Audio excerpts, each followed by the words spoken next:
Civil प्रक्रिया संहिता 1908।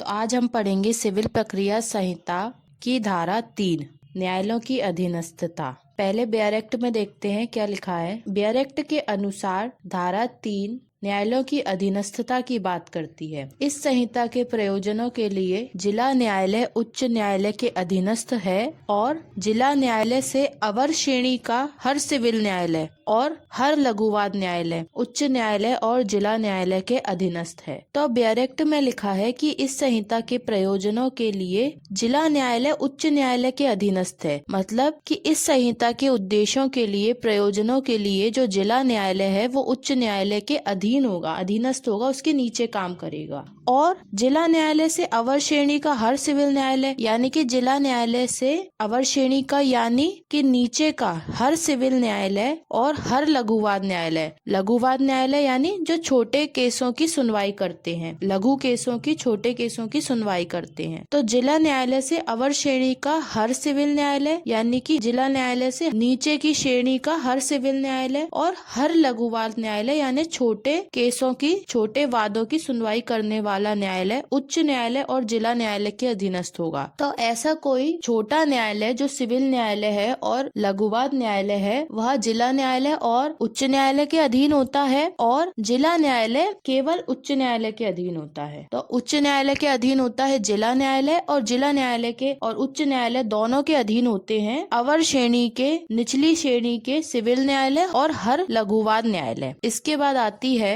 Civil प्रक्रिया संहिता की धारा 4, व्यावृत्तियां। व्यावृत्तियों को इंग्लिश में कहा जाता है सेविंग्स। तो सेविंग्स का मतलब होता है कि बचत करना, बचाना। अब हम यह देखते हैं कि यह धारा किसको बचा रही है और किससे बचा रही है। तो बेयर एक्ट के अनुसार उपधारा 1, इसके प्रतिकूल किसी विनिर्दिष्ट उपबंध के अभाव में इस संहिता की किसी बात के बारे में यह नहीं समझा जाएगा कि वह किसी विशेष या स्थानीय विधि को जो अब प्रवर्त है या तत्समय प्रवर्त किसी अन्य विधि द्वारा या उसके अधीन प्रदत्त किसी विशेष अधिकारता या शक्ति को या विहित प्रक्रिया के किसी विशेष रूप को परिसीमित करती है या उस पर अन्यथा प्रभाव डालती है। तो उपधारा 1 का मतलब है कि उपधारा 1 को हम कई भागों में तोड़कर समझने की कोशिश करते हैं। तो क्या लिखा हुआ है कि इसके विपरीत किसी विनिर्दिष्ट उपबंध के अभाव में, यानी कि इसके विपरीत किसी बताए गए उपबंध के अभाव में, उसकी कमी में, ऐसे स्पष्ट रूप से नहीं लिखा गया है, उसके बाद भी, अभाव में भी, मतलब उसकी कमी है, उसके कारण इस संहिता की किसी बात के बारे में यह नहीं समझा जाएगा। क्या नहीं समझा जाएगा? कि वह किसी विशेष स्थानीय विधि को जो अब प्रवर्त है, यानी कि किसी क्षेत्र में किसी टॉपिक से संबंधित कोई लोकल लॉ है, कोई विशेष या स्थानीय विधि है जो अभी प्रवर्त है या तत्समय प्रवर्त किसी अन्य विधि द्वारा या उसके अधीन प्रदत्त किसी विशेष अधिकारता या शक्ति को, या तत्समय कोई विधि यानी उस समय कोई विधि थी, यानी कि पहले कोई विधि थी, उसके द्वारा या उसके अधीन प्रदत्त यानी दी गई किसी विशेष अधिकारता या शक्ति को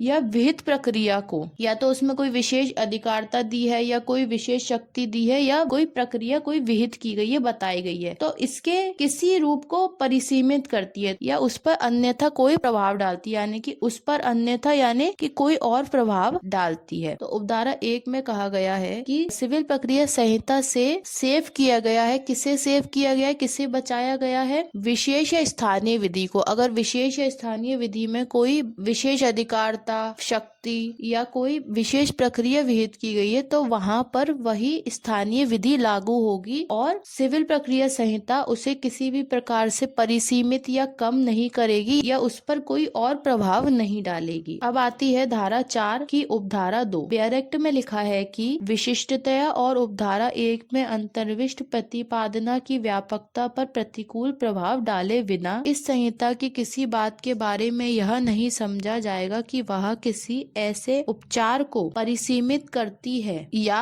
उस पर अन्यथा प्रभाव डालती है जिसे भूधारक या भूस्वामी कृषि भूमि के भाटक की वसूली ऐसी भूमि की उपज से करने के लिए तत्समय प्रवर्त किसी विधि के अधीन रखता है। तो उपधारा 2 का क्या मतलब हुआ कि विशिष्टता यानी विशेष रूप से, और उपधारा 1 में दिए गए प्रतिपादना यानी उपबंध की व्यापकता पर प्रतिकूल प्रभाव डाले बिना, मतलब मतलब जो उपधारा 1 में बताया गया है उसके उपबंध पे, उसकी व्यापकता पे कोई भी प्रभाव नहीं डाला जाएगा। उसके बिना इस संहिता की किसी भी बात के बारे में यह नहीं समझा जाएगा, मतलब सिविल प्रक्रिया संहिता की किसी बात के बारे में यह नहीं समझा जाएगा कि वह किसी ऐसे उपचार को परिसीमित करती है। उपचार यानी कि आपको कोई रेमेडी दी जा रही है, आपको कोई पैसा दिया जा रहा है, उपचार दिया जा रहा है, मतलब जिससे आपकी सहायता हो सके, उपचार दिया जा रहा है, तो उसको परिसीमित यानी सीमित करती है। तो सिविल प्रक्रिया संहिता के बारे में यह नहीं समझा जाएगा कि वह किसी उपचार को परिसीमित यानी सीमित करती है या उस पर कोई और प्रभाव डालती है। तो ये दोनों चीजें सिविल प्रक्रिया संहिता के संबंध में नहीं समझी जाएंगी कि वह किसी को परिसीमित करती है या उस पर अन्यथा कोई प्रभाव डालती है। अब ये किसको परिसीमित नहीं कर सकती या किस पर प्रभाव नहीं डाल सकती उसको समझते हैं। जिसे भूधारक या भूस्वामी, कृषि भूमि के भाटक, मतलब जिसे क्या,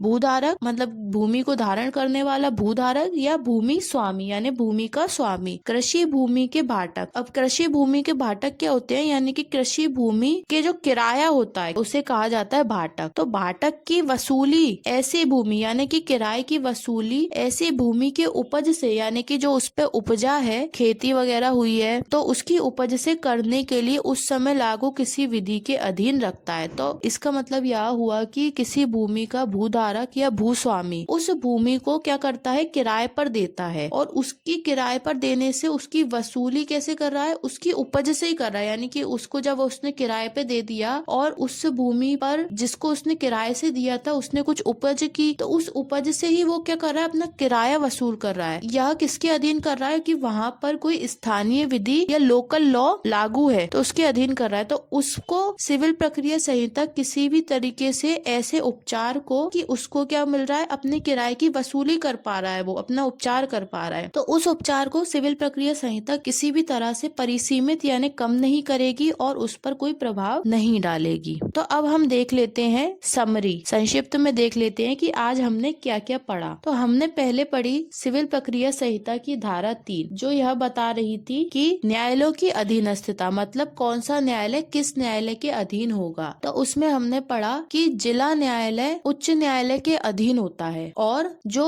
छोटे या नीचे स्तर के न्यायालय होते हैं, निचले स्तर के न्यायालय होते हैं या लघुवाद न्यायालय होते हैं, वह जिला न्यायालय और उच्च न्यायालय दोनों के अधीन माने जाते हैं। इसके बाद हमने पढ़ी सिविल प्रक्रिया संहिता की धारा 4, व्यावृत्तियां यानी सेविंग। तो व्यावृत्तियों में हमने पढ़ा कि सिविल प्रक्रिया संहिता किसी भी तरीके से अगर किसी क्षेत्र में कोई लोकल लॉ, स्थानीय विधि लागू है और वह किसी अधिकारता, शक्ति या कोई प्रक्रिया बताती है, तो उसको किसी भी तरीके से सिविल प्रक्रिया संहिता परिसीमित नहीं करेगी और उस पर अन्यथा प्रभाव नहीं डालेगी। तो यह हमने पढ़ा धारा 4 की उपधारा 1 में। और उसके बाद हमने धारा 4 की उपधारा 2 में यह पढ़ा कि सिविल प्रक्रिया संहिता किसी उपचार को भी परिसीमित नहीं करेगी, कि अगर किसी व्यक्ति को किसी लोकल लॉ से कोई उपचार प्राप्त हो रहा है, जैसे हमने इसमें पढ़ा कि भूमि स्वामी है या भूमि धारक है जिसने अपनी भूमि किराए पर दी थी और उस भूमि को जो किराए पे दिया था उसका किराया वह उसकी